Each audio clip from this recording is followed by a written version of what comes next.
guys, it's October, Halloween's coming up, you know what time it is, it's spooky season, and with that I'm looking for recommendations of scary games to play in October. What's a game that is truly scary to you? What's a game you would want me to play? Whether it's old, whether it's new, preferably if it's a game that's been flown under the radar, maybe I haven't heard of it, because I'm a big fan of horror. I love horror movies, horror games, the scarier the better, and I'd appreciate some spooky recommendations in the comments below. So sound off, let me know what the scariest game you've played is, and what game would you recommend for me?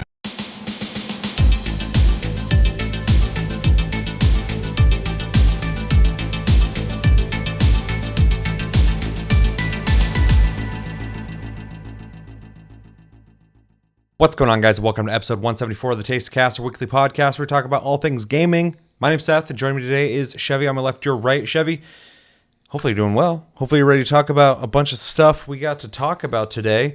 And yeah, how you doing? I'm doing all right. I apologize in advance. I kind of clearing my throat a lot. The air's been kind of crappy, and it's been messing with me today. It's been very smoky in Washington. Yeah. I thought we were getting out of that, but then in October, for some reason, it's being a very smoky month. So yeah, it kind of sucks because I kind of feel it in my lungs lately. So yeah, we'll try not to do too much of the in do the my mic. best. Yeah. Otherwise, I'm doing pretty good. How about you? I'm doing good. I'm ready to talk about all the things. I feel like we're starting to fall behind a bit because we've been doing other things on other channels. Namely, I did a review for the Dahmer Netflix series. So if you watched that at all, I know it's not anime, but I want to do like everything over there. So check that over on Tasty Flicks. Also, we watched the first episode of Chainsaw Man and reviewed that episode, gave our impressions of it. So if you're interested in any of that, go check that out on Tasty Flicks. And yeah, but we're here and we're going to talk about stuff. And yeah, I'm doing good. I'm ready to do this. So first Tasty Cast of the month, which means we got to jump into game releases.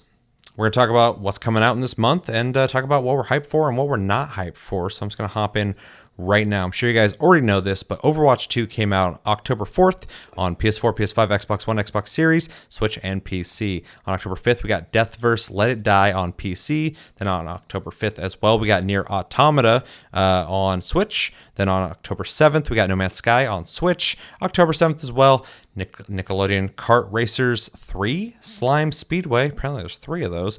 PS4, PS5, Xbox One, Xbox Series, Switch, and PC. October 11th, we got No More Heroes 3, PS4, PS5, Xbox One, Xbox Series, and PC. October 11th, we got Coral Island on PS4, Xbox One, Switch, and PC. October 12th, Lego Brick Tales came out, and that is on PS4, Xbox One, Switch, and PC. Triangle Strategy came out on the 13th on PC, and then on the 14th, we got Dragon Ball The Breakers, PS4, PS5, Xbox One, Xbox Series, Switch, and PC. Also on the 14th, we got NHL 23. Damn, 23 of them. Well, I guess not 23. It's the 2023. Yeah. For a second, I was like, that's a lot. Anyway, PS4, PS5, Xbox One, Xbox Series, and then Scorn comes out on the 14th, today, on Xbox One, Xbox Series, and PC. On the 18th, we got A Plague Tale Requiem. That's already coming out on PS5, Xbox Series, Switch, and PC. Very surprised to see Switch on there. Also on the 18th, we got Ghostbusters Spirits Unleashed coming out on PS4, PS5, Xbox One, Xbox Series, and PC. Then on the 19th, we got Uncharted Legacy of Thieves Collection coming out on PC. Congratulations, all PC only players that you get to play that. October 20th, we got Mario plus Rabbids Sparks of Hope. There's a lot of things coming out this month. Yeah. Coming out for Switch. Heading into holidays, so. Yeah, it's kind of wild. I guess I was not paying attention. All right, continuing.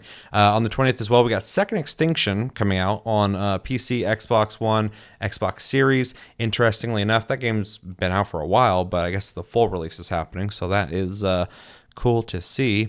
On the 21st, we got Persona 5 Royal on PS5, Xbox One, Xbox Series, Switch, and PC.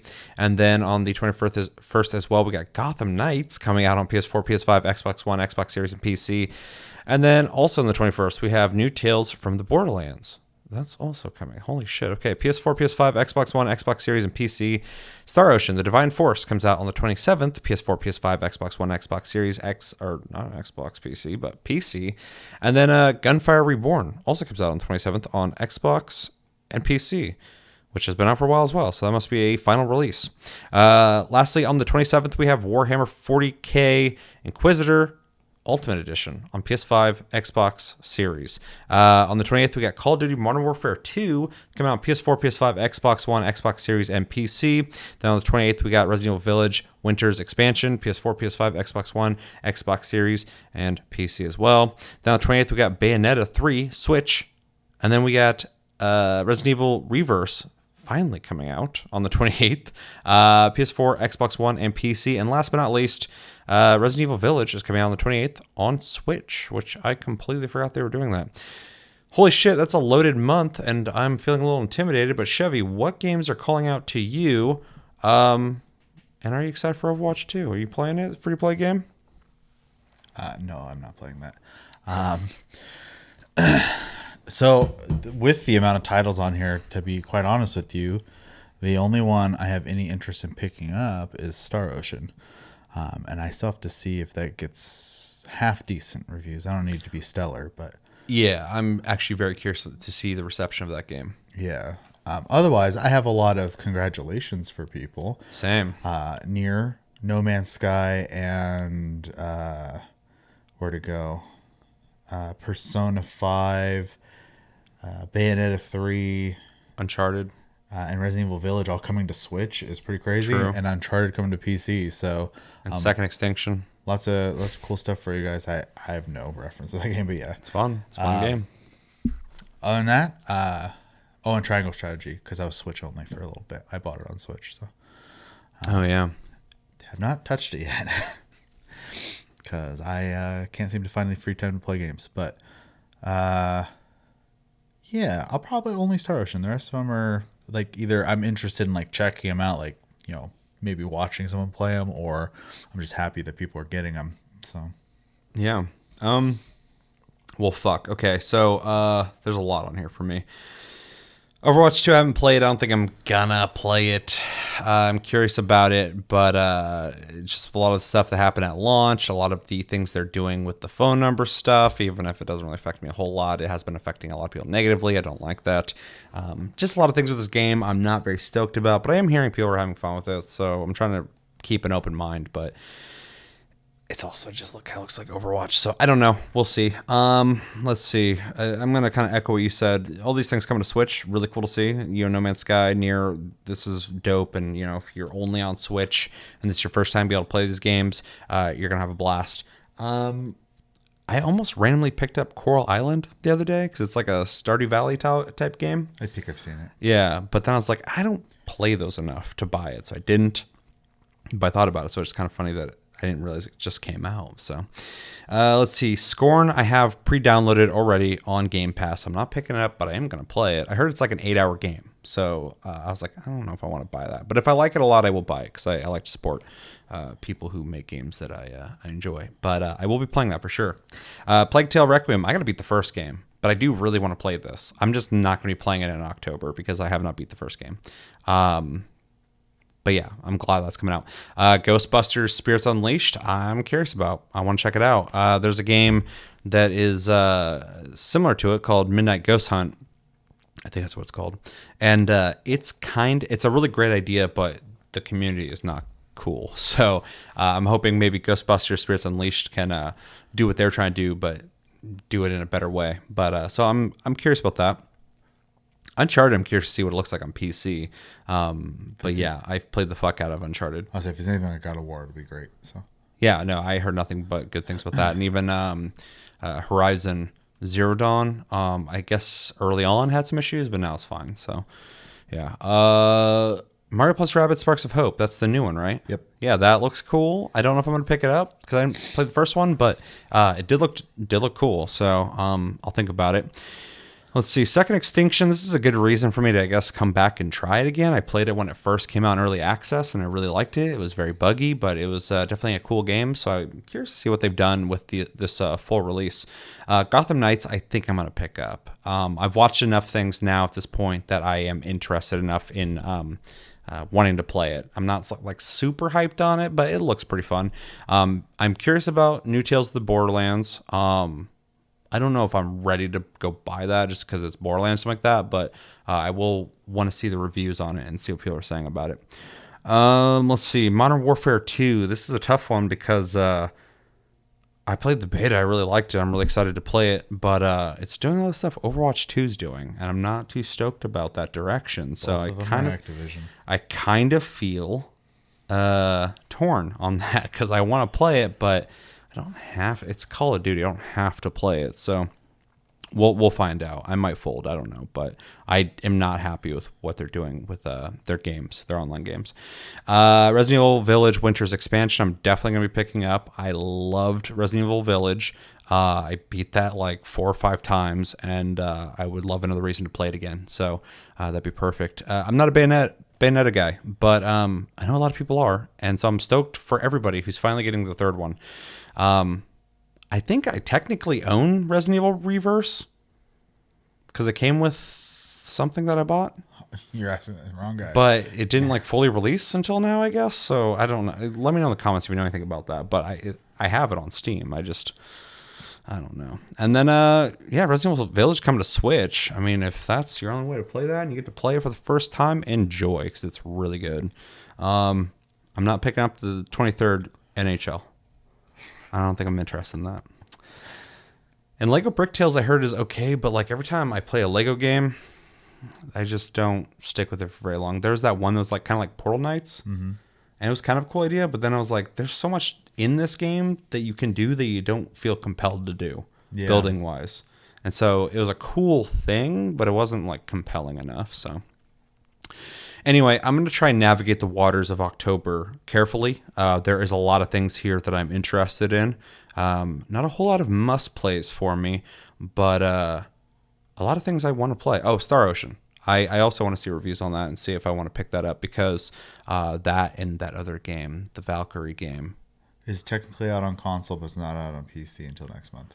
I guess I can just use that as an excuse to wait then. So those 2 games looked better than I thought they would look, but not enough to be like crazy hyped for them. So yeah, I'll wait and see. But yeah, overall, October is looking like a really packed month for me, and I will try to prioritize the games I need versus the games I am curious about. Luckily with Scorn, I don't gotta buy it. So yeah, anything else? Nope. All right, let us know in the comments what games in October have you already picked up, are already playing, and what games are you planning on playing in October. If you've played Overwatch 2, give me your honest opinion on it. Are you enjoying it? Are you not enjoying it?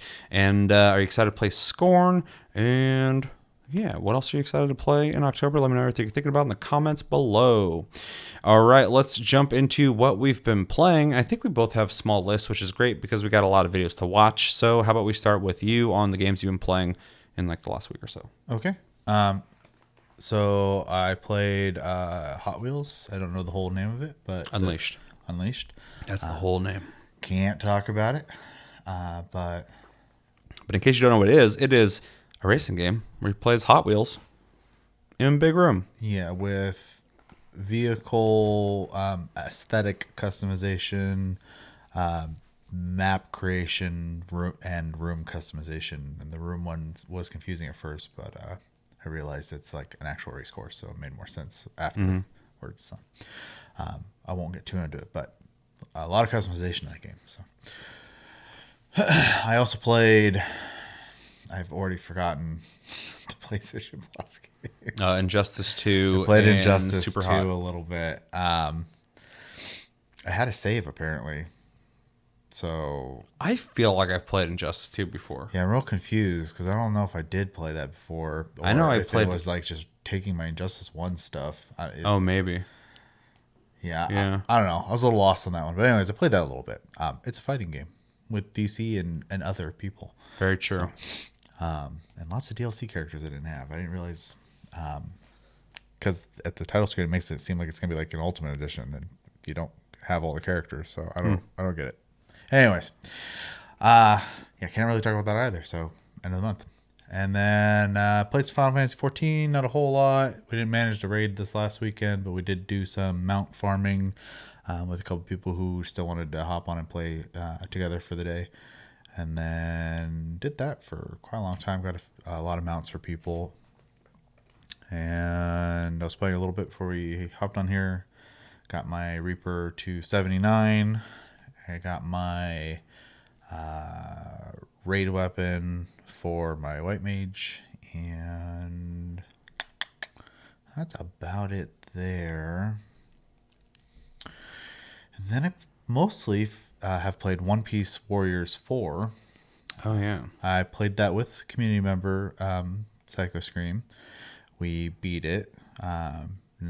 The story. We beat the story, I should say. Dang. So that was fun. The co-op in that game's a little weird. Is he up to date on the anime? Close enough. And the last arc in the game is made up because it came out while the arc was airing. So Yeah, I remember you telling me about that. So it can't spoil you anyways if you're even remotely caught up. Excuse me. It's been a lot of fun. I really kind of played it on a whim because I didn't have a lot of time one night, and I was like, I just want to play something quick and easy. I started playing it, and I realized how much I like Musu games and how much they just kind of don't exist anymore. So, well, do they not? I feel like they make so many of them. They do, but Dynasty Warriors specifically kind of died, it seems like. Well, because 9 was not well received. Yeah. They try to make it open world. So they have all these side ones they make as licensed products. And while we're on the topic, you guys should totally make a Bleach one. There's so many. They can make so many of them. Yeah. But and they do. It's a lot of fun. It definitely lets you feel like you are playing as the characters. They did a good job with their archetypes. There's power types, technical types, speed types, etc. You can equip passive abilities, active abilities. There's skill trees you go down to unlock new abilities and stats and stuff like that. I mean, you eventually max them out, but gives you something to work towards while you're playing the game and grinding and stuff. It has the story mode, which unlocks a bunch of stuff, and then it has free play, and then it has something called treasure map or treasure run or something like that. And those are little mini stories, and they're all co-opable. Everything in the game is 2 or 4 player co-op, so it's kind of neat. Can you play through the story in 4-player co-op? No, two player. Okay. 2 player. There are specific maps in the treasure one that allow you to do 4 player. Don't like that. I mean, it's cool you can do it, but consistency would be nice. Well, and to complain about something, the multiplayer is not lobby based, so you have to when you're the host, you just say I'm hosting, and then you have to try to join the person before someone else does. Oh God. Yeah. So don't do that in the next one, please. If there's a next one. That was fortunately the game's been out a while and it's kind of dead. So we only ran into one map, and it took 3 different attempts because somehow 2 people beat me to joining Scream's room. So that was kind of interesting, but. They're desperate, dude. They just want to play. Everybody's doing what you guys are doing, so they get kicked out of every single one. But yeah, it was fun. I want to play some more. I want to level up some more characters and try some characters I haven't really tried. I mostly played Zoro when it was available, and who else did I play? I played some Tony Chopper, which I didn't think I was gonna like, and I ended up liking him a lot. It's a little moose guy. Reindeer, yes. Yeah. It's just funny because people miscategorize him in the show all the time, and he gets pissed and corrects them. So that was just kind of I forgot what the very fuck it ironic. was. Though Yeah. most people will be like, "It's the raccoon." He's like, I'm not a raccoon, I'm a reindeer." Yeah. Who else I played? I played Jinbei a little bit. Don't really like him. Thought I would. Do I know that character? No. Okay. Doesn't sound familiar. And then Luffy's okay. He feels like Luffy, don't get me wrong, but I kind of don't like his play style. So kind of That's a shame. He's plenty powerful, and he does what the rest of the power type of people do as well, but it just feels a little goofy to me for some reason. Interesting. So, and there are a couple missions where you're forced to play him though, so you kind of have to play him. And then who else did I try? Sanji, which I don't like. He's an air type. He spends most of his attacks are in the air, so I kind of hate that. Yeah, sounds kind of weird. Oh, and Kid. I played Kid. You don't know him either. He was a lot of fun. Way more fun than I was expecting. So I probably will level him next. So if you don't know anything about One Piece, I'm sorry. And if you know, you know. So I don't want to say too much because obviously there's some inkling of spoilers if I do. So True. it's a fun game. If you're into One Piece, I'd recommend picking it up. If you don't care about One Piece, but you like just beat 'em ups, I'd pick it up. And if you want a very quick and dirty of the story, you don't care about all the moments in between the main events. I mean, you could technically get through some of the key points, but I would not recommend that as the first option. I think the manga would be the fastest way to get through the series. So, yeah, that's what I've been playing though. Nothing else? That's it. Haven't had any time. All right. Been, for those who know, October is anime, or the fall is anime lineup is ridiculous, and so I've just been kind of watching a shit ton of anime. So Yeah, and to plug it again over on Tasty Flicks, we are currently watching Jujutsu Kaisen. We plan on doing a review of the season when we're done. I think we're halfway through it now. yeah, So we're making progress there, and then we have a review of Chainsaw Man episode 1 out. So check that out if you want to. Definitely check out that episode though if you're even remotely curious about it. But that's all I'll say. All right, so I'll jump into what I've been playing. My list is pretty short as well. Can't talk about it, but I played Hot Wheels Unleashed, and that's the only Plus game I've played so far. I need to play it more, and then I obviously plan on playing the other two games. Very curious to see what Super Hot is like with a controller, because I've only ever played it in VR. doesn't it play like completely different depending on what controller setup you're using? I feel like it has to. Yeah, I think I because heard the that way it the does. game plays in VR, the controller's not going to do. So it'll be interesting. It'll be interesting to talk about that on Plus Club. Haven't played Ready or Not, but that is our game of the month picked by you guys. So again, thank you everybody who voted for that, and some of you guys are on the runner-up list. But yeah, we'll play that sometime, maybe this weekend. Yeah. Yeah, and then I guess this is just a shout out. I got ESO, Elder Scrolls Online, working on my Steam Deck. In case you don't know, the Steam Deck runs off of Linux, so certain games don't run on Steam Deck very well. Obviously, you can install Windows, but I don't want to do that. I want to use it the way it was intended to be used because the performance is better with Linux because it was made for it. But ESO has a launcher that pops up via Steam and has to download more data via that launcher. And the way the Steam Deck's set up, it doesn't know how to interact with that launcher. So you have to put in some code I found on the internet, which it allows it to think that there's a separate cache of memory that launcher will be installing to, which is just using yours, but you have to trick it because it's Linux, I guess. And there's this weird workaround. It wasn't hard to do, but you got to do it. And Got a little taste of Linux. yeah, it's kind of fascinating though, because I don't really have I know what Linux is. Yeah. I've been using PC for a long time, but I've never really interacted with it a whole lot. So I am interacting with it now, and I'm just kind of intrigued by first off, something was not compatible with it, but people who use Linux worked around it fairly quickly. So, and it's pretty simple for someone who has no idea about it. So it's that's crazy. People even figured this out so quickly. But also I know that people who use Linux like to do coding stuff, so I'm sure they took the challenge and ran with it and enjoyed doing it. So I got ESO running on my Steam Deck. It runs really good, which is really cool. I was actually really excited to have a portable MMO ESO to be able to play. The only thing is there is no default control scheme via the Steam Deck.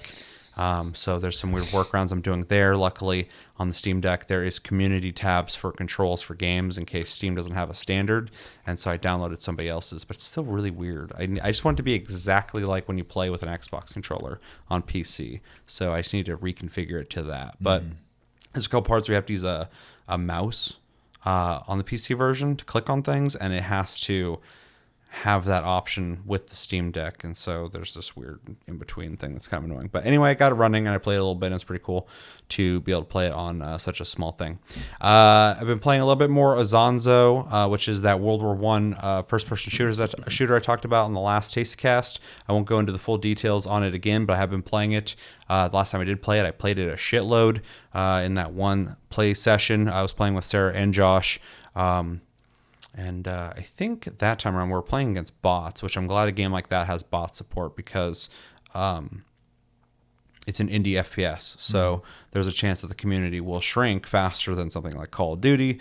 And so that they thought about long-term adding bot support. Essentially, you can go into a server, and when people leave, it'll replace that player with a bot. So if you get into an empty server, you're playing against bots. Or if you make a private server, you're playing against bots and your friends. So that's a lot of fun. It doesn't have the dynamic gameplay if you play against real people. I prefer that, obviously, but we were just kind of messing around, experimenting with stuff. So, yeah, we fought against dudes who had either really bad aim or perfect aim. It'd be across the map, go bop, and just kill me. I'm like, okay, cool. I guess I'm fucking dead. But yeah, Azanza is really good. I would definitely recommend it to anybody looking for something like Battlefield. If you're into World War I shooters, it's definitely worth your time. Let's see. I bought and refunded almost instantly Marauders, which is kind of a shame because it's a game I've been wanting to play really bad. In case you don't know what Marauders is, it is a steampunk sci-fi Escape from Tarkov meets Hunt Showdown style game where you have a character, you have a loadout, you take your equipment you accrue from raids, and you put it on your character, and you go into these raids.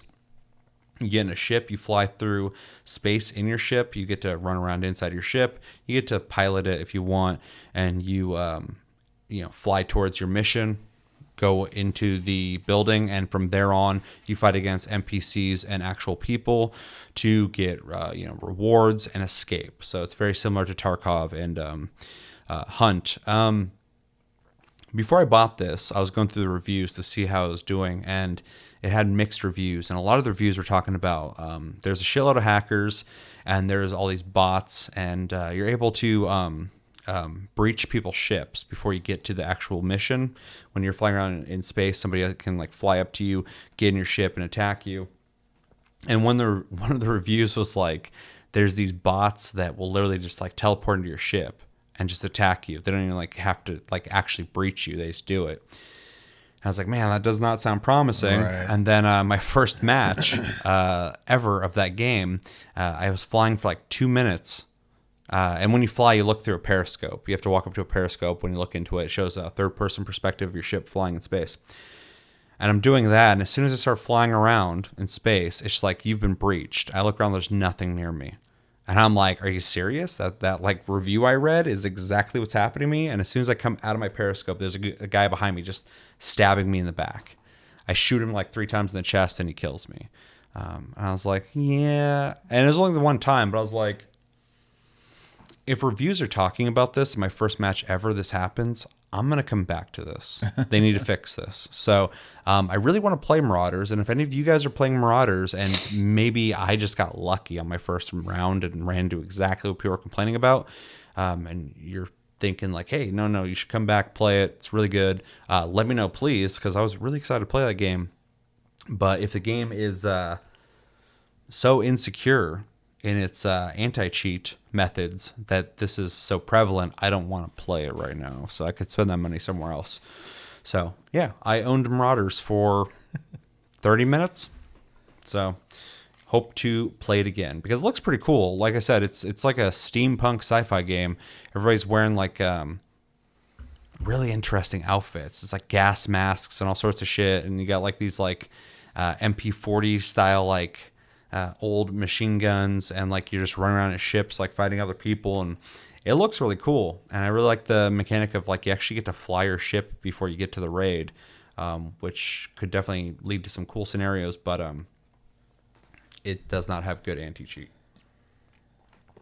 or maybe none at all. I remember one of the reviews was saying that it's a peer-to-peer client game, and so that allows people to get in or cheat easier than if they had their own servers, which is kind of crazy, but it's an indie game, so it makes more sense. All right. And then the game I've been playing a shitload of lately. I won't talk about too much, but I've been playing a lot of Generation Zero, which is a game that came out to like mixed reviews. People were like, it's okay. Not a whole lot to do in it. And now I think they've, oddly enough, been supporting it for the years it's been out now, and have really brought it to a place where I think it's a really cool game. It's got some problems I'll go over in a sec. But in case you don't know what Generation Zero is, it is a first-person shooter. It's based in the 80s in Sweden. A bunch of robot aliens invade Sweden. You're on an island off of Sweden, so you're kind of like, in this open sandbox area. You can't really escape the island. And you play as like these teenagers, and pretty much everybody's been killed. You like run around the island. There's like dead people. There's cars on fire. It looks like a war happened. There's like tanks on fire. It's like you wake up and it's like this, and the whole island is covered in robots, from like little dog-like robots that run around to bipedal mech style robots to these giant like tank style robots. There's robots everywhere, and they have like weak points that you want to shoot, because otherwise they just tank damage like a motherfucker. But it can be really challenging early on, because like they can kill you in like 2 shots, which is kind of crazy. The game kind of is on the threshold of being just like a run and gun shooter and almost a tactical survival game without having to like eat to stay alive. But you do have to manage your resources, make sure you have ammo, and you run out of ammo really quick early on in the game. It's got skill trees, a bunch of them. I think it's like 2 per section. So there's like survival, tech, assault, and something else. And each one of those has 2 trees you can go down. And they essentially just make you better. You're able to run for longer, get your stamina back faster, do more damage to weak spots, take more damage from people or less damage from people, stuff like that. And it's 4-player co-op, which has been really cool. I've been playing with Sarah and Josh. And it's a lot of fun. I remember when it first came out, there wasn't like a whole lot to do on the map outside of some side quests and some main missions. But since coming back, they've added base building, which is really interesting. And these bases you have to defend. Sometimes robots will attack them. You got to go defend them. They've added more side quests to do, more just random things to do. They've populated the map more with buildings and loot and stuff like that, so it feels less barren. And even though they do kind of copy and paste building types, there is an attention to detail per area that really feels handmade. Like the building's the same, but the interiors are different, and the story that all the stuff in the area tells is really interesting. It's kind of hard to describe, but every time you walk into a new zone, it feels like a brand new area. So they did a really good job, and it's kind of weird because a lot of games where they kind of copy paste buildings and stuff like that, you can tell, and they're gonna look past it or you're not. And in this, it has that, but it also feels very hands-on as well in the map design. So I give them credit for that. There's a bunch of weapons: assault rifles, shotguns, sniper rifles, missile launchers, grenade launchers. It has a lot of cool utility items, like there's an emphasis on using flares. The robots are attracted to flares, so it's almost like Jurassic Park. You'll like pull a flare out and throw it, and the robots will target it. So in the middle of combat, when everybody's shooting and there's just like shit's hitting the fan, like there's just flares getting thrown in the night and stuff like that, and it adds this crazy feeling to the combat that you don't really get in a lot of games. There's also fireworks you can throw that don't do the same thing as the flares. It makes the robots have a hard time on targeting, so they'll still shoot at you, but they don't hit you as often. Yeah, exactly. And it's kind of neat. So, there's flares, there's smoke bombs going off in the trees, there's fucking fireworks blowing up. You can drop a boom box and it starts playing music, and they'll get attracted to that. And there's just a lot of like really interesting and neat things. There's also like traditional stuff like grenades, mines, stuff like that. But there's a lot of really cool ideas. You can even like put down like a radio on the ground, and somebody can fast travel to that radio. So if you're not near like a safe house and they don't want to run to you, you can kind of have a quick strategy to get them over there. I think I've almost got 50 something hours into it, so I've been playing quite a bit. I think I've only put like 30 recently into it, but Yeah, I've been having a blast playing it. It's a lot of fun. I would definitely recommend it. But the one thing that's the flaw to this game that I got to bring up, I had this problem when I originally played it, and I had this problem playing it now. The game has like main missions that you have to pass to continue the game, where progression will just stop. So like you're like halfway through the mission, they're like, "Oh, do this," and then you do that, and nothing happens. And so a lot of times we had to fast travel across the map, and it would let us fail. And then we fast travel back, try to do the mission again. We'd get a little further in the mission, but then it would stop, and we'd have to like fast travel and come back. And I think what's happening is the way that they're conveying system-wise completion of the mission, or at least that section of the mission, is so. For instance, there's one where you have to defend this thing called Ring Fort, and enemies are attacking from different sides of it. And I noticed every time we killed an enemy outside of the Ring Fort, and we killed everybody, it wouldn't continue. And then once I kind of thought about it, I was like, just let them come in the Ring Fort.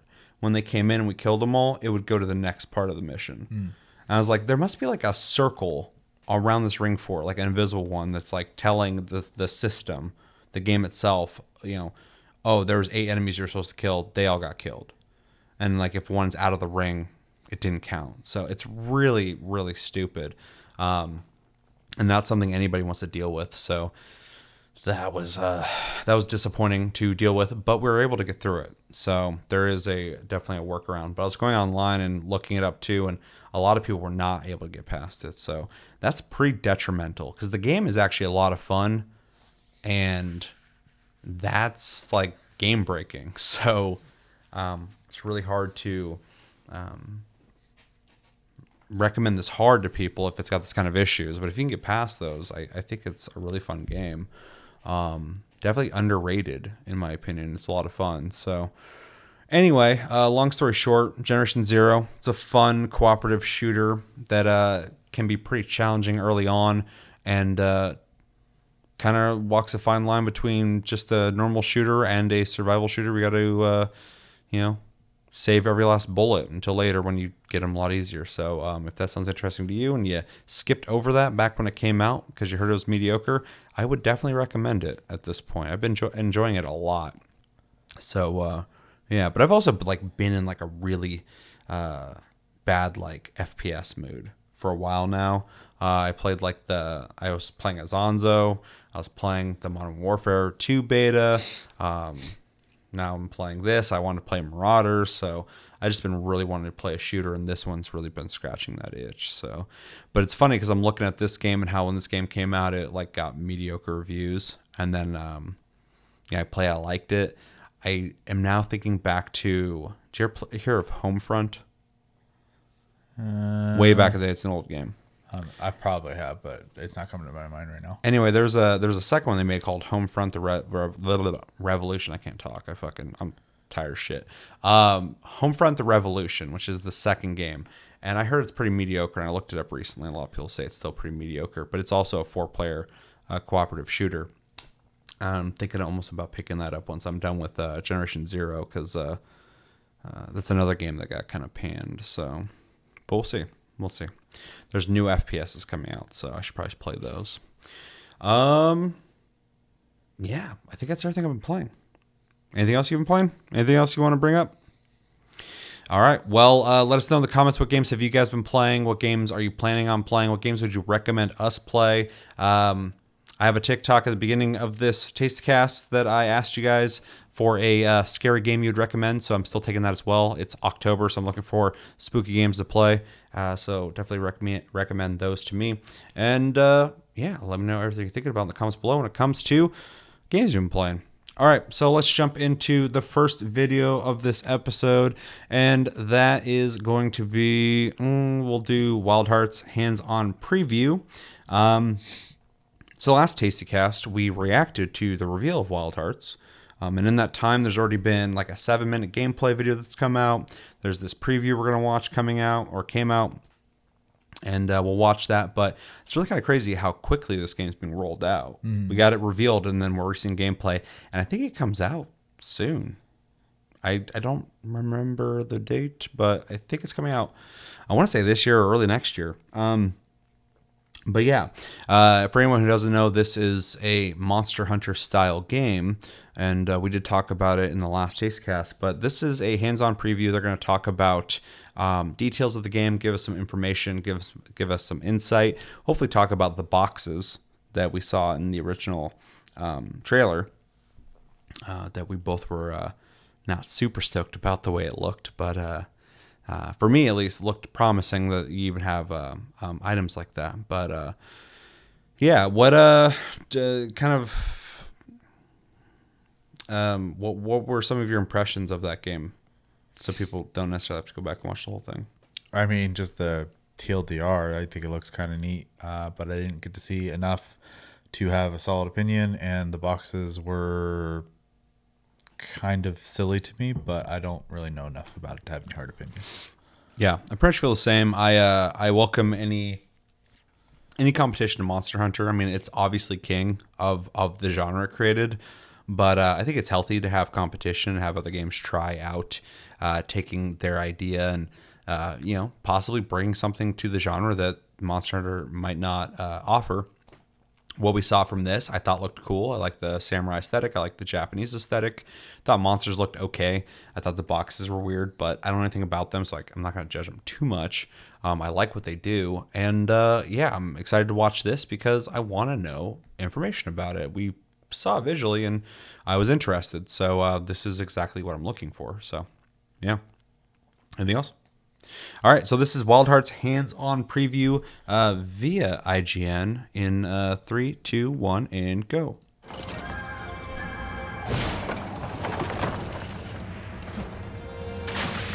After playing more than 10 hours of the early game of Wild Hearts, I can confidently say it's an exciting mashup of challenging monster hunting, crafting, beautiful semi-open world environments, and snappy building mechanics that make it stand on its own 4 legs.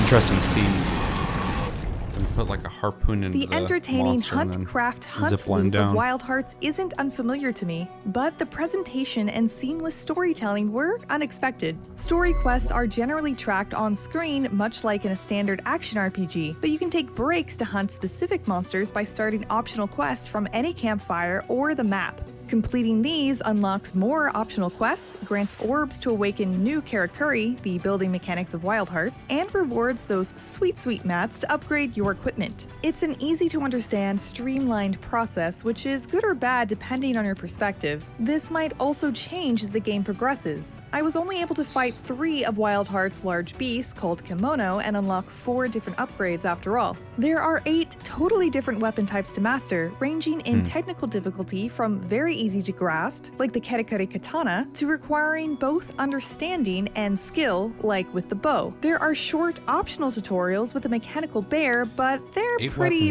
bare bones. There was a bit of jank in the build I played, but learning how to outmaneuver it is just kind of part of the genre at this point. I'd also like some of the feedback to be a bit more crunchy and obvious, but generally, Wild Hearts combat feels good and leads to plenty of hype moments. Wild Hearts is more than just swinging around flashing weapons though. You can build stuff, the Karakuri, on the fly. This building mechanic really sets Wild Hearts apart from anything else in the genre to my knowledge. No, Fortnite is not in this genre. With Karakuri, I could do things like build crates in an instant to leap off of and deal devastating attacks, or build springs to dash away in place of a dodge, which was especially useful if my stamina was low. Building Karakuri in certain ways creates new structures, like this bulwark. This large wall stopped the King Tusk in its tracks, if I built it correctly. I'll eventually develop the skill to do this under pressure, but the loss of 6+ Karakuri at once with no payoff can be quite a ruinous setback. See, building Karakuri requires thread, which is usually overabundant, but it had run scarce in the area we fought in. You can climb any kimono and attack weak points to replenish these materials, but I frustratingly failed to reach the only remaining spots. Unable to build, avoiding the monstrous beast attacks became very difficult, especially with the katana's kit. I got knocked around an embarrassing amount before finally claiming victory.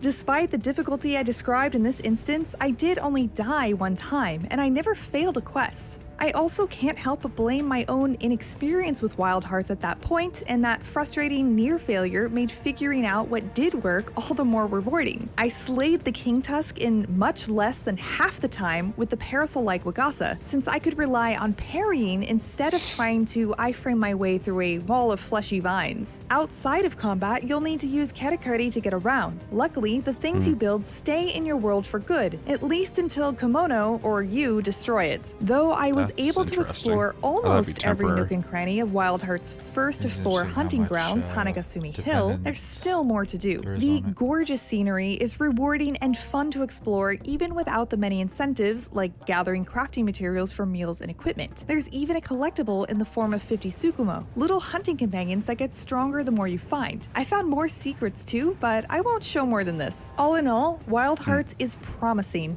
and I can't wait to explore more beautiful feudal Japan-inspired environments and hunt monsters with my once unreachable PC-only friends, since Wild Hearts will be fully cross-compatible between PC and next-gen consoles. For more on your favorite co-op action RPGs, don't miss our review of Monster Hunter Rise Sunbreak and 7 full minutes of Wild Hearts gameplay. And for everything else in the world of video games, stick with IGN. Let's check out real quick. If we can even do it. Let's see what they got to show.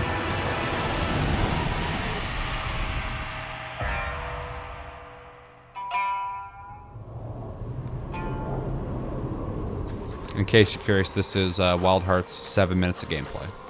Also via IGN.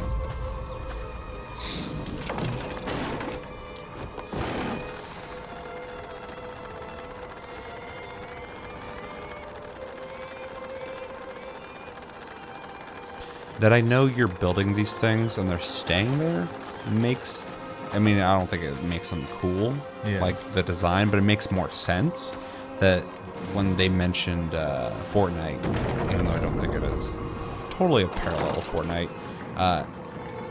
you are building structures in a permanent way, which I think is interesting. Right. You could potentially set up traps that way too, which is kind of cool, so.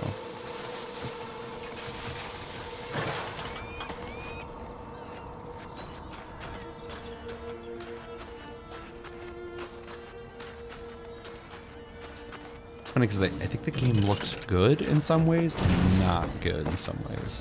Like that texture on that rock wall looks horrendous. Yeah. And the animations look good, and then sometimes they don't.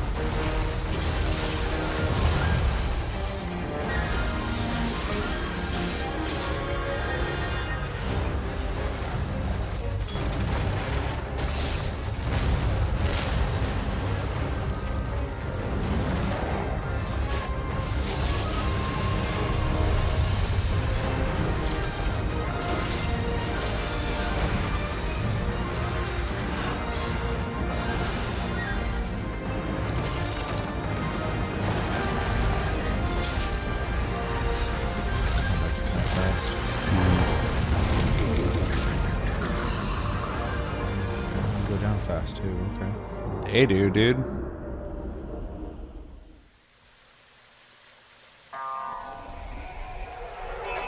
It's interesting that there's a launcher. Yeah. Maybe we're supposed to go down.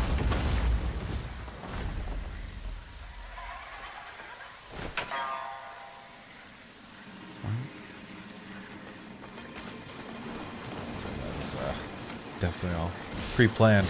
Yeah. Maybe this is just a presentation and not like their gameplay.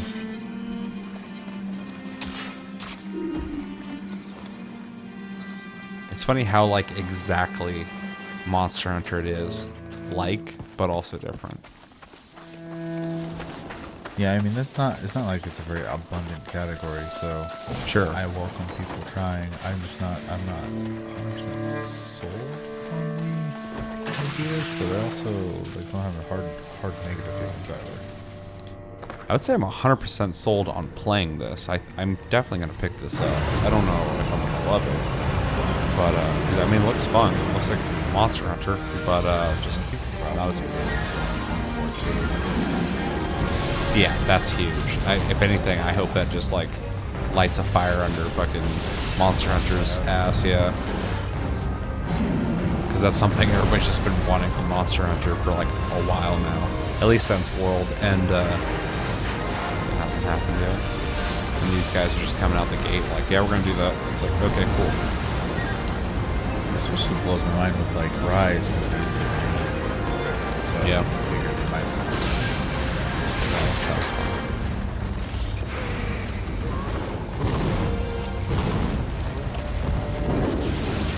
I would like to see, well, maybe these people are correct, I don't know. I would like to see somebody who's like really familiar with the game play and kind of use those boxes in a way that felt less clunky. Because every time I see them doing these things, it just feels like they're just putting it there because they can.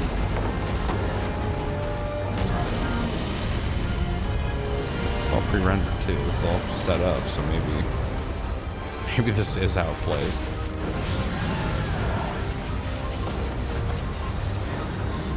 So we saw a katana, we saw a big bow, and we saw this umbrella weapon. Any of those seem interesting to you? I don't know, it's hard to play, but visual aesthetic wise, obviously, katana can like most people.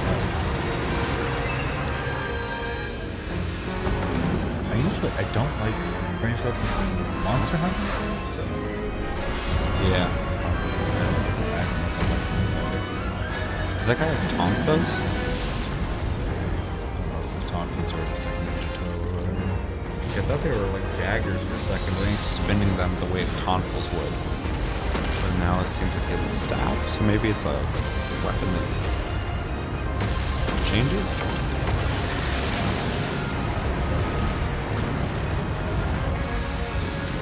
Speaking of shooting fireworks, I remember that being a mine. Bomb.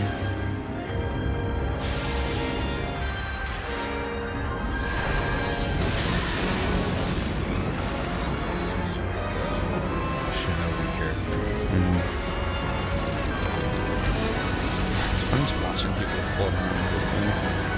The helicopter thing.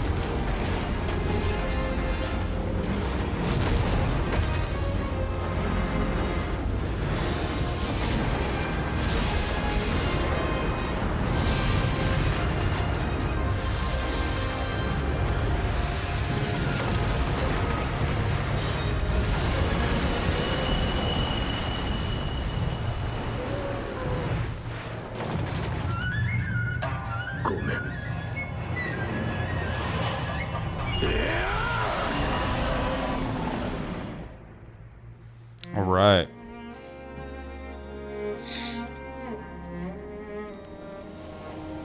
That's what I'm trying to do.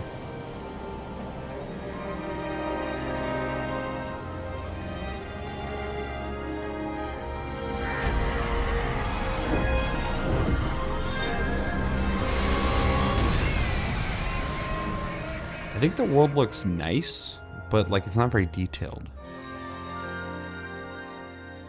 All right, so we watched the preview. We watched the 7 minutes of gameplay. What we think? So I mean, the art direction is cool. I like the way the game, like, is presented in that way.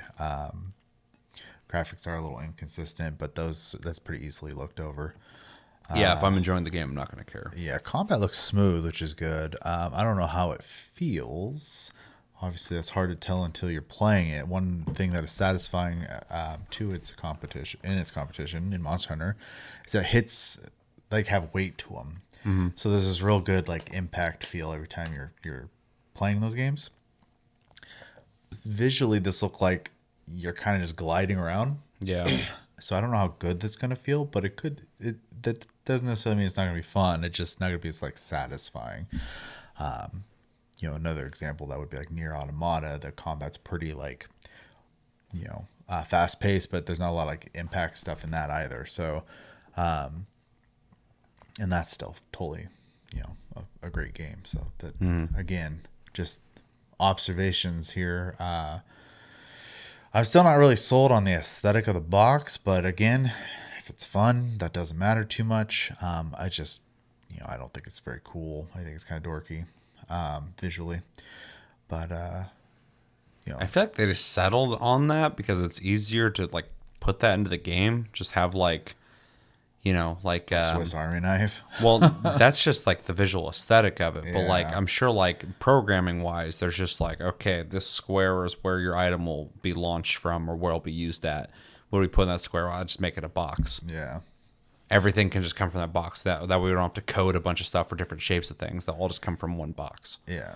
And again, not a huge deal. Just like a visual nitpick to me. I think it's kind of cheesy looking. The rest of the game looks like visually great. So, so far with the weapons we've seen, they all seem kind of interesting. I tend not to play anything really ninja related in games. I'm not a big fan of that archetype.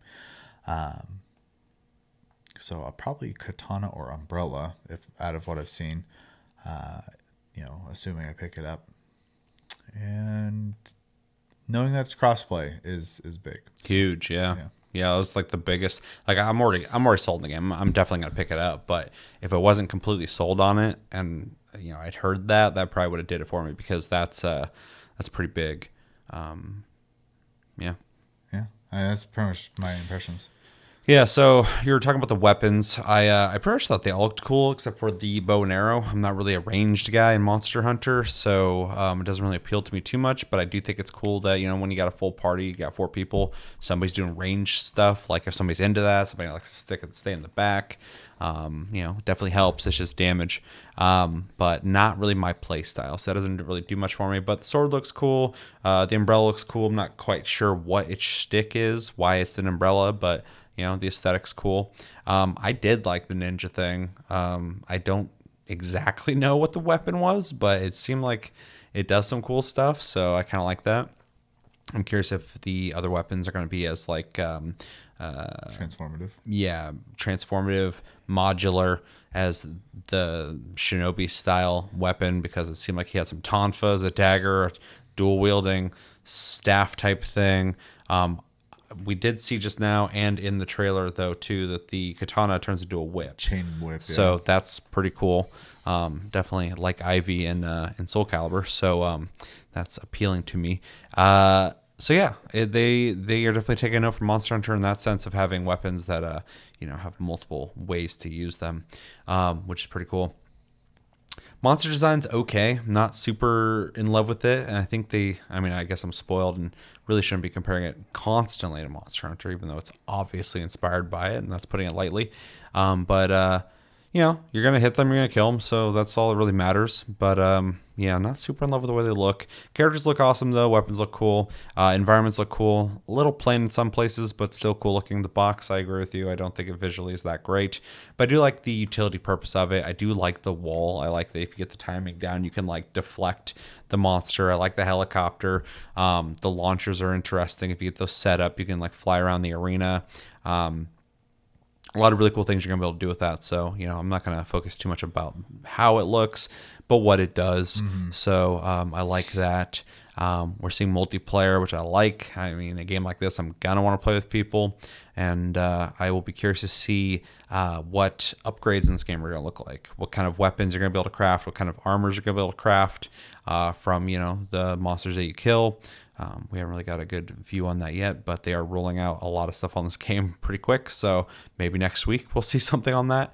But yeah, overall, I mean, I'm definitely sold on this. I keep comparing to Monster Hunter. It's not as good looking as that, but it does look like a good alternative. Looks like something that if you've already done everything you can do in Monster Hunter, this would not be a bad option to play. While you wait for the next Monster Hunter game to come out. Definitely looks like a better effort than Dauntless, but Dauntless is a smaller dev and free to play, so give them a break, I guess. But this definitely looks like the best Monster Hunter influence game I've seen so far, and I definitely want to play it. So yeah, what else? Did I miss anything? It's interesting. The things you build stick around on the map. That's very interesting. I wasn't expecting that. I figured these were just going to be like one-off, use it, lose it type abilities, but you'll be able to set something up and then it'll be there later is very interesting. So I'm curious about how many things you'll be able to put down at once, considering there could be up to, I assume, 3 we already know that, but up to 4 people playing. How many items can be left on the map? don't know. So, but yeah, stoked to play this. I think I am. Also, one thing I wanted to mention too, even though I'm still kind of thinking out the thought, Monster Hunter has been around for a long time, since PS2, and they've had time to kind of build up to where they're at. So it's, for sure. I want to be objective about, comparing the two games, because this game is the first in this series, even though the people that worked on this worked on Takaiden, so they do have some experience making games like this. True. But you got to let this game kind of evolve into its own thing as well. So I'm trying to be open-minded about that as well. And I think I am. I'm going to pick it up. But then again, also, Monster Hunter has been out for so long that the blueprint has been available for a lot of people for a long time as well. So they've done the hard work. So, yeah, I just wanted to throw it out there. Anything else? No, not really. I think it's an interesting collaboration as well, being Koei Tecmo and EA. It's a weird combo. Fucking weird, yeah. But we'll see how it goes. I hope it's fun. I'd love to play it if it's I'd love to play these type of games. So yeah, I'd hate for it to be bad. That would be a bummer. If it's okay, that's cool. If it's great, that'd be even better. But like, if it comes out, it's not good. It's gonna feel like extra disappointing, because like there's not a lot of games in this genre. So it comes out, it's bad. You're like, that sucks for sure. But from what I'm seeing, it doesn't look like it's gonna be bad. So we'll see. I'm still very curious about the crafting though. Yeah, so unless you got anything else to say, let us know in the comments. What did you guys think of Wild Hearts? What did you think of the preview? What did you think of the 7 minutes of gameplay? Are you sold or not sold? What do you think about that cross-play? Would you like to see that in Monster Hunter? What weapon stood out to you? What did you think about the monster? What do you think about the box and being able to leave those all over the place? And is there anything about this game that's really calling out to you, or are you not interested in it at all? You're a Monster Hunter fan, or maybe you don't like this genre at all. But yeah, let me know everything you think about in the comments below when it comes to Wild Hearts. Next video we got is some Starfield talk with Todd Howard. Recently, they did a Q&A with Todd Howard about Starfield, and this is called Constellation Questions. It's only around 5 minutes long, but he essentially talks about gameplay mechanics of Starfield, which is something that I think a lot of people have been curious about. I have watched this video. Have you? No. So I figured it'd be something interesting to talk about, at the very least, because me and you have been very vocal about our thoughts on Bethesda and kind of the same old that they produce over time. We've both kind of fallen out with what Bethesda produces, although I've been very vocal about my love for old Bethesda and respect for a lot of the things they've done. But after seeing the reveal of Starfield, I feel like me and you weren't like ready to jump on board instantly. I don't want to talk for you, but we did go from like, it's just another Bethesda game, to seeing and going like, well, the shipbuilding's pretty cool looking. Yeah, I just obviously I don't know enough about this particular game, but I struggle with most Western RPGs to begin with, and then Bethesda's formula has been stale for a while. Formulaic. Yeah. So. Yeah, I agree. Yeah, I mean, like, Morrowind's still my favorite Elder Scrolls game, so and that's a pretty old game. I liked Oblivion. I liked Skyrim enough. Fallout 3 was awesome. So that's pretty much where I'm at. With this game, I am seeing a lot of the DNA of their last games. Not surprising at all. I expected that. But we're seeing a couple new things as well, so it does have my interest peaked to go, oh, okay, you guys are doing some things different. I really hope that they make bullet impacts feel better, because it looks not great when you shoot people. They just kind of stand there and look at you, and then you unload on them. Their health bar goes down, and then their body slumps over, and it's like, that could be better. But ship flying and customization, I think, is like one of the things I saw in the trailer, and I went like, that's cool. Also, the promise of a Bethesda open world RPG experience in space. There's not a lot of games like that, so that's another thing that's kind of piqued my interest. But yeah, we'll see. So yeah, we'll watch this, we'll get the info, and then we'll discuss what he reveals. Okay. This is Constellation Questions, Talking Starfield, Todd Howard, in 3, 2, 1, and go.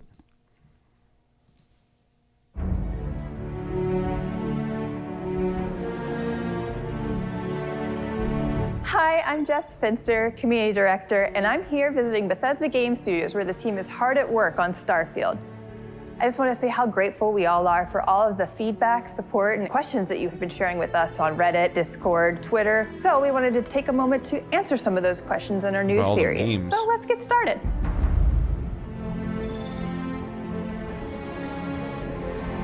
I do like the art style of this game, though. First thing that we want to know is what and stuff. inspired Starfield? Oh, so many things. I think the main ones that, I'm going to go back like in time here.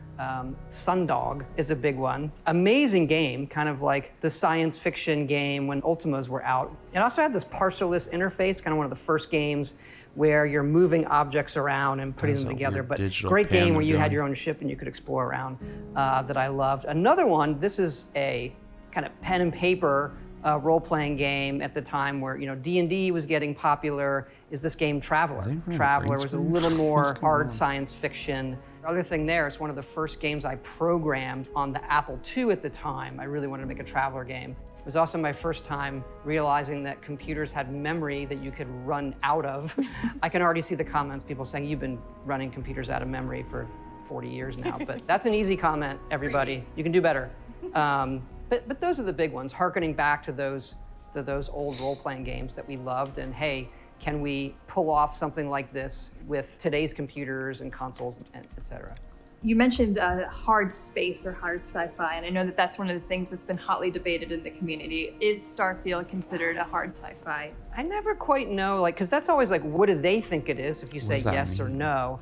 I think it is more hard to us, hard science fiction, where you can draw that line from, okay, here's how man explored space, and you can even look at our ships and say, all right, that has some visual identity back to that. But it's a trap question because it's a video game, right? Like a hard science fiction video game would be, you die in space cold. And a good example, we were really into fuel and how the gravity drive works, and I'm reading papers on quantum physics and bending space in front of you. You don't actually warp, you bend the space, you bring the space towards you.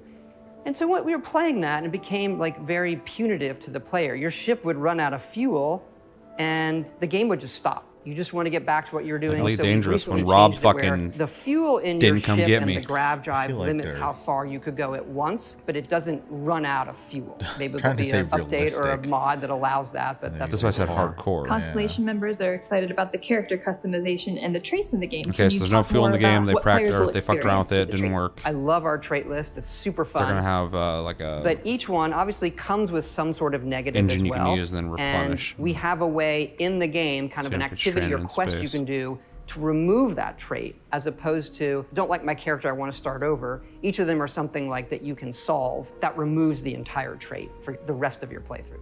The last question, we have speech checks and dialogue that reflect your character build. Do you want to expand upon that at all? Yeah, look, we've done a lot of different dialogue systems. We've gone back to kind of I'll call it like a classic Bethesda style dialogue, with you're looking at the character and how they emote. You have a series of choices there. The scope of the game, the amount of content we're making is a bit more than we've done before in terms of quests and things like that. But the depth in some of this stuff with the dialogue, we just passed 250,000 lines. And so that's a lot of dialogue, but we've gone through it and the impact is really there. And that includes my favorite speech persuasion system. You're not talking us out of this score. It feels like it's part of the dialogue, but you're spending points to persuade them. You willing to give up the ship?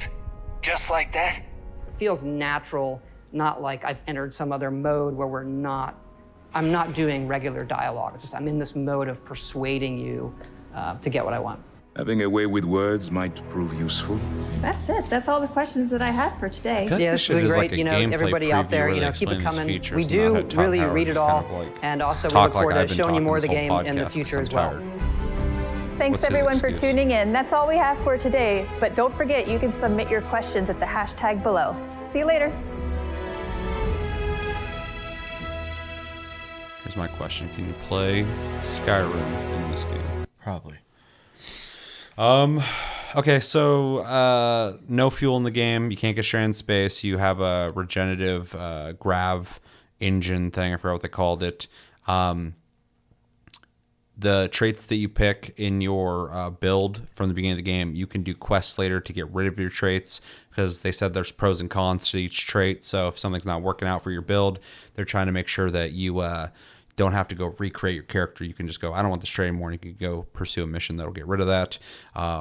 There's a persuasion mode in dialogue that is point-based. I assume, depending on your build, you'll get more points for persuasion. So that kind of makes it a mini game. Even though when he's talking about it, he says they got it smoothed out so it's not a mode, but then he says, so it doesn't feel like you're just switching to a mode, but then he says it's a mode of persuasion to get what you want. So it's really weird wording. And then, oh God, what was the last thing they said? I fucking forgot it. Anyway, what do we think? I honestly don't have a lot to say about it. The communication system looks interesting. I like the point-based thing. Makes you kind of think about, what you want to say a little more, I think, maybe. I also feel like it's going to be... I like it because it feels like a hard RPG in that sense. It feels like a game. But also it feels like, and I'm not saying this in an insulting way, it feels like casual friendly, because it's pretty straightforward. If you got like 6 points in persuasion, and one of the most beneficial things you can get costs like 5 persuasion, or maybe you only have 4 and you can't do that, it's you're exchanging currency at that point, depending on your build. So I think that'll be a satisfying feeling if you're making a persuasion build, but also like super simple to just get for most people, because sometimes in RPG some people can be like, I don't understand what the fuck the system is. So I think it's kind of smart. And I haven't played New Vegas in a long time, but a lot of people are saying it's similar to New Vegas's dialogue system. So, but I don't remember that. Yeah, I don't either. I haven't played that since it came out. Yeah, I mean, other than that, what do you think about the fuel? Would you prefer actual fuel in the game, or do you like that they're trying to avoid pausing your progression in the game? I am completely indifferent. Yeah. So, well, I figure if they put fuel in the game, I would hope there'd be a system where, at worst, you could just die and respawn, but that would be annoying. And, possibly you could just call, there could be a system in the game where somebody comes, flies you out, and gives you the fuel, but again, that would be pausing the feeling of the game. So I kind of get where they're going with it. I get why they're doing it, especially for the audience they're trying to go after. Now that Bethesda is trying to make sure their games are attractive to everybody. Right. They don't really want to make like super deep RPGs anymore. But even though this is sounding kind of deep. So there's a lot of like pen and paper ideas in there. Mm-hmm. I just don't, obviously I have no idea how they play out yet, but they're definitely putting a lot of those types of systems, especially with like the perks having positives and negatives. So, which on paper I like, but we'll see. Yeah, I also like in games when you're picking traits and they do have pros and cons, because you have to kind of think about your build. And I like having negative aspects to your build, because it makes your character seem... it kind of takes you back to the original Fallout and Fallout 2, having these perks where like, you're super strong but you're stupid or something like that. You can't communicate with people very well. So, yeah, I like that. But it's interesting that they thought about getting rid of your traits by doing quests. I don't know what those quests will be, but I think it's kind of an interesting thing. What do you think about that? I unless I get my hands on it, it's kind of hard to say. I assume because of the Bethesda game, there's going to be, a way out of everything. So, because true. I can't remember the last time they made something with punishing choices. So would you prefer them not allow you to get rid of traits then? I don't care, because again, I don't think the game's really being designed like for me, and I'm not saying that because it's Bethesda, as much as I don't really play these type of games that much. I don't play Western RPGs, so yeah, it's hard for me to have a strong opinion. Yeah. I think it's an interesting idea, but without seeing it in practice, I can't have a strong opinion on it either. I do like the idea of like being stuck to your build. Obviously a respec would be nice. Like I wouldn't mind that, but with traits, it's kind of a hard thing to respec, because that's how your character was built from the beginning. So it'll be interesting to see how they do that. But yeah, that's pretty much where I feel with that. The fuel thing, I can go either way as well, but I get where they're going with it. The persuasion system, I think, is interesting. Again, I got to see how that plays out, but I think overall it'll be good for them. And then the thing I forgot to mention when I was kind of going through and reviewing what they talked about is the 250,000 lines of dialogue they put in the game, which is like more than double of what they put in Fallout 4. Which is not surprising because Fallout 4 kind of felt rushed, but even Skyrim, way more than both those games. So that's impressive in itself, but in a game that's gonna have true choice. I mean, Bethesda games have that. You can typically go a lot of different routes, in dialogue, and have different results. With them doubling at the least. Their dialogue, I feel like that's going to offer a lot of choices, and that's something I actually, honestly, it's like one of the most exciting things I heard in this whole video is that they're putting that much dialogue in the game because it's going to add to immersion, it's going to add to lore and storytelling, and it's going to add to more choices in the game. So that's really exciting for any RPG. So really cool to hear.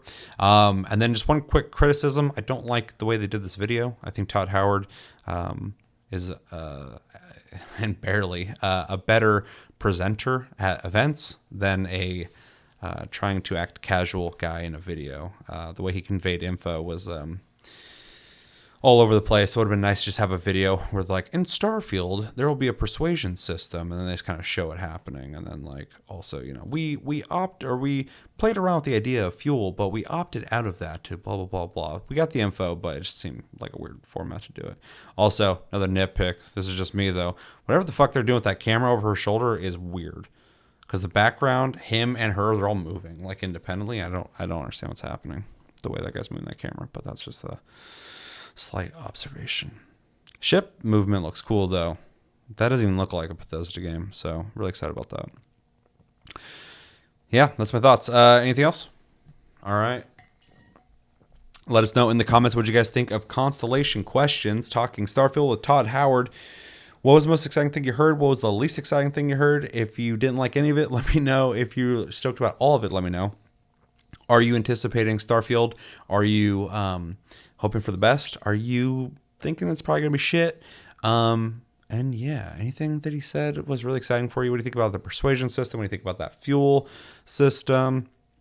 All that stuff. Let me know everything you're thinking about in the comments below. All right, we're going to return to reading you guys' comments. So if you want your comment to be read for sure, type in hashtag AskTLG on your comment, and we will make an effort to read it first. If you don't, we will read at random. All right, so we got a comment I'm going to read from our review of The Last of Us Part 2, which was our game of the month of last month. So make sure to go check that out if you want to see our review of The Last of Us Part 2.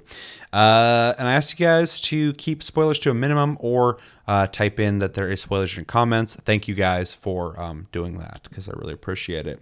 All right, we got a comment from Stick that says, my last minute submission didn't get through, haha, but I have had a game pick that showed up. I even said I wouldn't do another visual novel, but funny enough, Neon White has a visual novel aspect to it, but the actual gameplay is the highlight. It scratches a similar itch to Hotline Miami in terms of perfecting each level and speedrunning. Plus the soundtrack is excellent. I feel Seth would enjoy that aspect of it. Yeah, I got to play it, and if it does have a good soundtrack, I would definitely appreciate that because I'm always keeping track of that audio. All right, continuing. And I do hope to play it soon because that was a game I thought looked pretty interesting. Have you played it a little bit? Yeah, I have it. Yeah. I need to revisit it because I played for like a day, and then my ability to play video games has gone way down over time. All that anime, dude. I like the format of the game so far. I think the puzzle platforming, as much as I'm not a huge on platforming, does feel good. They are very clever with having your weapons also be your movement mechanics, and so you have to choose whether you want to shoot or move a certain way. And they're limited use, so that's the puzzle aspect of it. And then it's very dialogue heavy. The voice actors aren't horrible, but they're not like big Not the budget best. either. Yeah.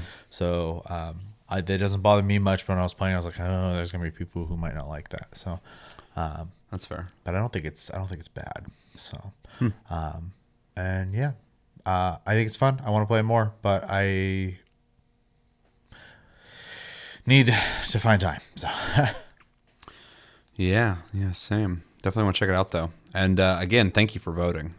Really appreciate it. All right, continuing your comment, you say, as for The Last of Us Part 2, I had a decent time with it. I am not one to love the current style of Naughty Dog games, especially when it comes to gameplay. They have this stiffness to them that I just don't like too much. Fortunately for Part 2 and all of the accessibility features and difficulty adjustments, I was able to turn it into a badass action game since I don't enjoy the stealth that much. Fair enough. They give you the option to do that. So, continuing, it says, it made Ellie and Abby feel like unlikable or unkillable gods, and with the brutality of the game, it was a lot of fun. I know people talked about how bad they feel when characters shout out each other's names when they die, but it didn't bother me that much. I still could tell it was a game. Don't know what that says about me though, haha. As well made as the game is, I didn't get super into it. If I had give it my personal score, it would be around a B for me. Since I couldn't finish the first one, a lot of the story moments didn't hit as hard as they could have, and I felt the final part dragged on for a bit with that random antagonist group, which we will not expand upon. Yeah, so I can't talk much about this, as we said in this review. You have not finished it, but I have, and I just kind of wanted to read this because I think it's a good breakdown of things you liked and didn't like about the game. It's a good critique. I don't agree with the stiffness thing, but I would be curious to know what you are referring to in stiffness. Are you talking about like the movement or the combat? I know the first Last of Us, a lot of people criticized because they thought the gameplay was kind of stiff. So maybe that is what you're talking about. But I'm also coming from the first game into the second game and going like, oh, it's got so much better. So maybe I'm just like looking at it and going like, oh, it's better, so it's not stiff. But definitely curious for you to expand on that. As for the accessibility stuff, that's interesting because I didn't even touch that, but it's kind of cool that you're able to adjust the game in a way to make it more fun for you. I mean, that's kind of what they're doing with all these options, and I'm glad it benefited you because it allowed you to play through the game and enjoy it in some way. So that's really cool. B is a good grade, especially since you said you didn't finish the first game. Coming into it from that angle, it's a pretty high grade, and at least you liked it. And then I kind of agree about the end. I feel like the game itself kind of drags on. I feel like it's a pretty I'm okay with it because like the content's good, but the game, it does feel bloated. I feel like you could shave like 5 hours off of it easily. Oh my, okay. But well, just how much do you want to enjoy every little aspect of every little piece? The first playthrough, I think, is like good to do that, but there was parts playing through it a second time where I was like, oh, I'm just gonna skip this part because it's a long. It's like 26 hours, and it can feel a little long. And the end does start to drag a bit, but gotcha. I really liked the ending, but it does feel long for sure. I'm not going to get into it, but and then the one thing I want to touch on as well is the not feeling bad about characters when they shout each other's names. I didn't feel bad about it either. I just think it adds to the gritty nature of the game. The biggest reason I even talk about that point is that they even tried. I really like that. I like that I don't know a whole lot of games that have attempted to humanize NPCs that you shoot. Especially the company that, they have the meme of, Nathan Drake has killed how many people? Yeah. I think it's weird that people always bring that up because that's like every shooter ever. But I guess maybe because Nathan Drake's a likable character. You're like, why is he killing so many people? You just root for him, yeah. Yeah, He's a so murderer. that same company that's just like, this dude just mows through people all day, trying to make an effort to make the NPCs feel like they have been like living lives and they know each other. I think it's a really cool effort. And even though they didn't, make it so I'm like, oh my God, I can't believe I killed Ted. It's cool. I think it's really cool. So, but yeah, I see where you're coming from for sure. It doesn't necessarily hit exactly how you want. I'm still just blowing people away and having fun with the gameplay. But yeah, I think it's a cool effort. Yeah. Do you have anything to add to any of this, even though some of it? The only part I can talk about is the one you just did, which is how you feel about it type of deal. I'm sure this is probably similar for both of us, but getting that immersed into something is almost impossible. There are moments, but for the most part, there's never a moment where I'm not like, how do I word this? I always realize it's fake, and so it can't emotionally really affect me too much, because it's just code and colors on the screen basically. So that doesn't make it any less fun necessarily, and I can appreciate the details 100%. I actually find that kind of stuff fascinating, that they put that kind of work into a game, because like who the hell's doing it? You know what I mean? But I never feel bad because they're not real, and that's just pretty much what it comes down to. So yeah. Well, I think that's everything I have to say on this. Same. Anything else? So thank you for the comment. Thank you for the breakdown. I really enjoyed reading your critique of The Last of Us Part 2. If you get a chance, beat the first one. If you beat this one, because it's a little shorter, and I think it's a better game story wise. So I think I've heard that from pretty much everyone outside of people who are just like, we're trying to make a statement out of loving the second game. I mean, I've talked to people who think The Last of Us Part 2 is better. I think The Last of Us Part 2 is better in every way except for the story. Yeah, I don't mean in gameplay. Yeah. But I also really like The Last of Us Part 2. But anyway, definitely check it out. It's got a better story, and it's not as long. But it is a little more stiff than this one. So if you thought this was stiff, that one's going to feel definitely stiff. And thanks for the comment. Moving on, we got our original Wild Hearts reaction, and I talked about the Modern Warfare 2 beta, but we're closing in on the actual game, so let's not even worry about the beta anymore. And we got a couple comments I want to read. So the first one we got is from Ego Border that said, I just can't go back to COD. Last one I finished was Black Ops 2. That was a while ago. Last one I tried was the new Modern Warfare, but aside from looking nice, it still felt very much like a COD game, which I guess just isn't for me anymore. Edit, the finals looked really cool. I agree. I think the finals looks awesome as well. I hope it's good. I have a feeling it could be bad. I don't know.